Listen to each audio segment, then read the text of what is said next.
جی بسم اللہ الرحمن الرحیم والصلاة والسلام علی اشرف الانبیاء والمرسلین وعلی آلہ واصحابہ اجمعین اما بعد۔ تو آج ہم آپ علیہ الصلاۃ والسلام کی استغفار کے بارے میں بات کریں گے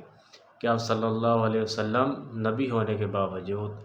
اور بخشائے ہونے کے باوجود کتنی استغفار کیا کرتے تھے، اور استغفار کے فضائل اللہ رب العزت نے قرآن کے اندر کیا بیان فرمائے۔ تو سب سے پہلے سورہ نوح میں اللہ رب العزت فرماتے ہیں کہ یرسل السماء علیکم مدرارا، کہ تمہارے اوپر بارشیں نازل کریں گے ہم، وَيُمْدِدْكُمْ بِأَمْوَالٍ وَبَنِينَ، اور ہم تمہاری مدد فرمائیں گے مال سے بھی، اور تمہیں اولاد بھی عطا فرمائیں گے۔ اور کیا اللہ فرماتے ہیں وَيَجْعَلْ لَكُمْ أَنْهَارًا، اور ہم تمہیں جو ہے وہ نہریں عطا فرمائیں گے۔ تو اللہ رب العزت استغفار سے کام بناتے ہیں، اللہ گناہوں کو معاف فرماتے ہیں، اور کثرت استغفار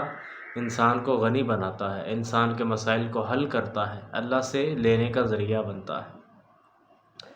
تو جتنی زیادہ استغفار کریں گے اتنے ہی اللہ رب العزت ہم سے خوش ہوں گے، اور اتنے ہی اللہ ہمیں ہماری مصیبتوں سے نکالیں گے۔ آج دنیا کے اندر ہر گھر کے اندر دیکھا جاتا ہے کہ مسائل چل رہے ہیں، سارے لوگ مسئلوں کے اندر گھرے ہوئے ہیں۔ تو ہر گھر کے اندر مسائل اللہ نے رکھے ہیں، اور یہ زندگی جو ہے یہ مسائل کا نام ہے۔ تو ان مسائل سے ہم نے بچنا کیسے ہے، اس کا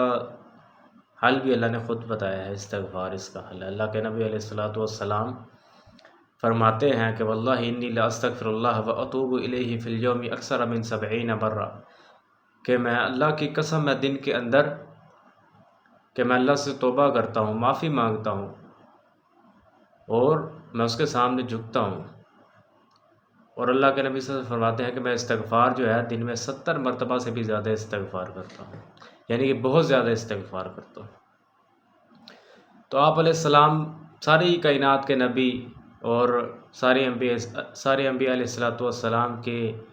سردار نبی، کہ جن کے لیے آپ اللہ رب العزت نے فرمایا کہ آپ جو ہے اشارہ کریں تو ہم پہاڑوں کو سونا بنا دیں، تو وہ کیا ہے، وہ استغفار کر رہے ہیں۔ تو یہ امت کو ایک پیغام دیا کہ تمہارا کوئی کام نہیں بنتا، ٹھیک ہے، تو تم اللہ سے استغفار کرو، اللہ کو یاد کرو، اپنے گناہوں کو سوچو کہ میں نے کیا کیا کیا، اپنے گناہوں پہ استغفار ہو، اور گناہوں پہ جتنی استغفار کی جائے گی اللہ اتنے ہی گناہوں کو معاف فرمائیں گے، اور اللہ اتنا ہی دل کو سکون عطا فرمائیں گے، اللہ اتنا ہی چہرے پہ نور عطا فرمائیں گے، اور اللہ ہماری مصیبتوں کو اتنا ہی ختم فرمائیں گے۔ تو دعا ہے اللہ ہمیں زیادہ سے زیادہ استغفار کرنے والا بنا دے، آمین۔